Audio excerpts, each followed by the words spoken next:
ഒരാൾ തൻ്റെ ബാഗുമായി ഒരു ബസ്സിൽ കയറി. യാത്രക്കാർ കുറച്ച് പേർ ഉണ്ടായിരുന്നു. കുറച്ച് പേർ വഴിയിൽ ചേർന്നു.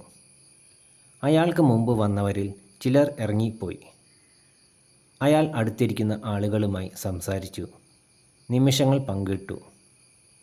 പിന്നെ അയാളുടെ സ്റ്റോപ്പെത്തി. ഓർമ്മകൾ വഹിച്ചുകൊണ്ട് അയാൾ ഇറങ്ങി. ആളുകളെയും ആ നിമിഷങ്ങളെയും പിന്നിലാക്കി. അയാൾ തൻ്റെ അടുത്ത ലക്ഷ്യസ്ഥാനത്തേക്ക് മുന്നോട്ട് നീങ്ങി. ജീവിതവും ഇതുപോലെ തന്നെയല്ലേ? ആളുകളും നിമിഷങ്ങളും വന്നു പോകുന്നു. ചിലർ കുറച്ചു നേരം തങ്ങുന്നു, ചിലർ നേരത്തെ പോകുന്നു. നിങ്ങൾക്ക് ഒന്നിനെയും പിടിച്ചു നിർത്താൻ കഴിയില്ല. നിങ്ങളുടെ ജോലി ഭംഗിയായി ചെയ്യുക. ഫലം കിട്ടുമോ ഇല്ലയോ എന്ന് ആലോചിച്ച് ആശങ്കപ്പെടാതെ നിങ്ങളുടെ ധർമ്മം അനുഷ്ഠിക്കുക.